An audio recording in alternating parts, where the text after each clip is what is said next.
Selamat petang. Di sebalik teka-teki kian memberahi, ramai berharap Agong tolak PRU 15 pada musim banjir. Saudara penonton sekalian, susulan Majlis Taklimat UMNO pada Isnin lepas, teka-teki mengenai tarik pembubaran parlimen kian menjadi topik yang semakin memberahikan ramai orang. Semua parti politik, orang politik, dan rakyat kebanyakannya gairah bercakap mengenainya. Berbagai tarik dimunculkan sebagai logik bagi Perdana Menteri Ismail Sabri Yaakob akan menghadap Yang di-Pertuan Agong bagi mencadangkan tarik pembubaran parlimen. Ada yang berkata esok 6 Oktober sebagai tarik Ismail Sabri akan menghadap Agong dan seterusnya beliau akan mengumumkan parlimen dibubarkan pada keesokannya, yaitu 7 Oktober. Jika itu berlaku, bermakna pembentangan belanjawan 2023 yang dijadwalkan pada petang 7 Oktober secara otomatik akan ditiadakan. Begitupun, Majlis menghadap esok bukanlah khusus untuk mencadangkan pembubaran parlimen. Sebaliknya, ia adalah rutin mingguan bagi Perdana Menteri. Kerana sepanjang sesi parlimen berlangsung, mesyuarat kabinet diadakan pada hari Jumaat. Jika tiada sidang parlimen, mesyuarat kabinet akan diadakan pada hari Rabu dan Perdana Menteri menghadap Agong pada hari Selasa. Ada pula yang berkata, Ismail Sabri akan menghadap Agong pada Isnin 10 Oktober sebelum baginda berangkat ke luar negara pada sebelah malamnya. Seterusnya dikatakan Perdana Menteri akan mengumumkan pembubaran parlimen sama ada pada 10 atau 12 Oktober. Setakat ini, meskipun ada tarik-tarik yang lain yang diperkatakan, dua tarik di atas adalah paling banyak sekali diperbualkan, sama ada di alam nyata atau di alam maya.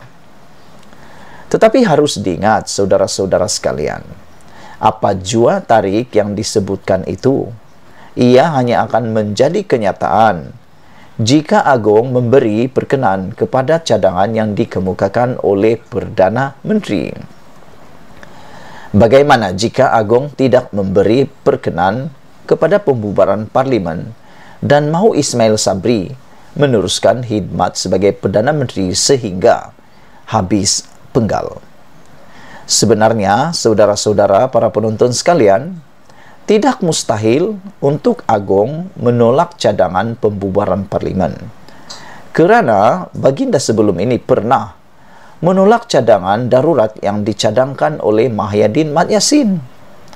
Lagi pula, memang termaktub bahawa Agong mempunyai kuasa untuk menolak cadangan pembubaran parlimen. Lebih daripada itu, suasana dalam negara kita ketika ini seperti ancaman banjir berikutan musim tengkujuh, kemalapan ekonomi dan kesusahan rakyat akibat susutnya nilai mata wang ringgit dan pelbagai masalah semasa lainnya adalah dirasakan tidak begitu sesuai untuk ia dijadikan medan bagi ahli-ahli politik untuk berebut kuasa. Sabarlah dulu, tunggu 5-6 bulan lagi, sehingga rakyat cukup selesa dan tidak begitu terbeban lagi kehidupan mereka. Barulah sesuai ketika itu untuk diadakan PRU. 5-6 bulan lagi, macam-macam perkara boleh dilakukan oleh kerajaan untuk menyelesaikan masalah kehidupan rakyat. Bukankah ini satu peluang kepada Ismail Sabri, UMNO, Barisan Nasional untuk menonjolkan kebaikan, keunggulan, dan juga perkara-perkara yang boleh memancing undi?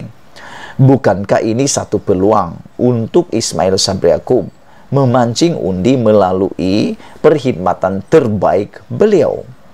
Bukankah ini juga satu peluang kempen untuk Barisan Nasional dan UMNO secara tidak langsung bagi mendapatkan sokongan penuh daripada rakyat jelata?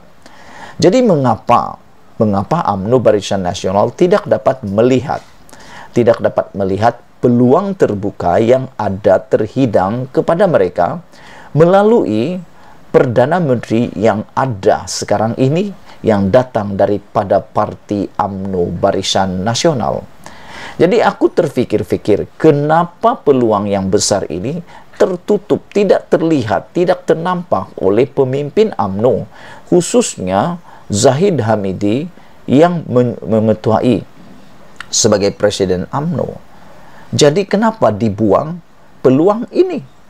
Bukankah ini satu peluang terhidang yang tidak dimiliki oleh parti pembangkang? Saudara-saudara, apabila kempen terbuka bermula nanti, kempen itu akan jadi seimbang karena kedua-duanya ada peluang berkempen. Tetapi sebagai kerajaan dan Perdana Menteri daripada UMNO BN, peluang ini hanya dimiliki oleh UMNO dan Barisan Nasional karena Perdana Menteri pada waktu ini dimiliki oleh UMNO dan Barisan Nasional, dan tidak peluang ini dimiliki oleh parti-parti pembangkang.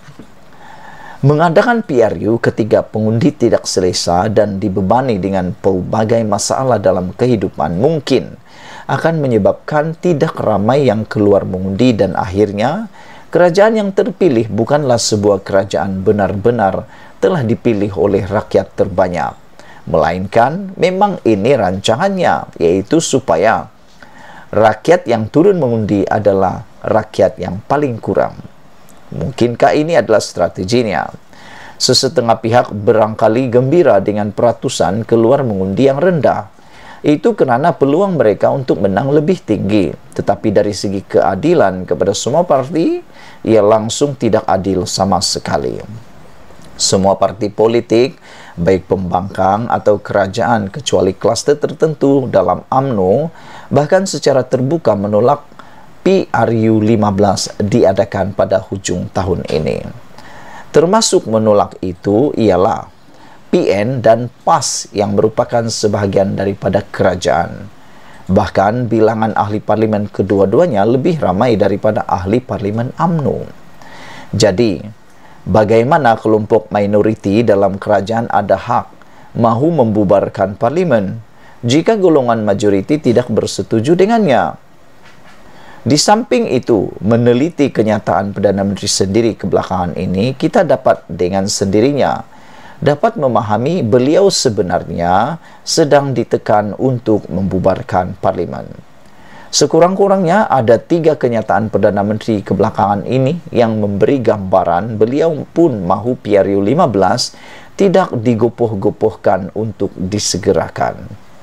Pertama, beliau menyebut, kalau kita nak buat pilihan raya, kena ada asas yang kuat untuk dipercepatkan. Cuma, tarik tu tunggulah. Kalau dari tahun lepas boleh tunggu, tahun ini pun boleh tunggu katanya. Kedua, Ismail Sabri mahu belanjawan 2023 dibentangkan pada Jumaat nanti mendapat sokongan untuk diluluskan termasuk daripada ahli pembangkang. Saya percaya bajet ini akan diterima kerana ia untuk rakyat. Kalau pembangkang tolak, bermakna mereka tak setuju dengan apa yang diperuntukkan kerajaan kepada rakyat. Kalau bajet tak lulus dari segi emolumen untuk bayar gaji kekitangan kerajaan pun tak boleh buat. Jadi, bajet perlu diluluskan, tambah beliau.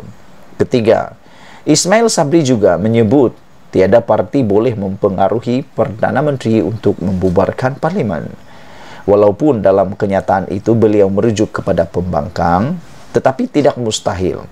Ia juga merupakan libasan pukul anak sindir.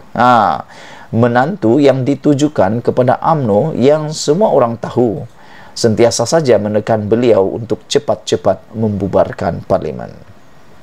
Berdasarkan semua itu, ia menunjukkan bahawa paling awal pun Ismail Sabri mahu membubarkan parlimen ialah selepas bajet 2023 diluluskan, iaitu pada penghujung November nanti.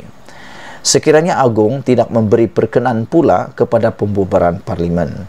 Bahkan inilah yang paling menggembirakan rakyat sebenarnya, PRU 15 hanya akan diadakan pada penghujung penggal, yaitu sebelum Jun 2023, dan Ismail Sabri mungkin pada ketika itu boleh lebih selesa, lebih keselesaan dan kebebasan sebagai seorang Perdana Menteri.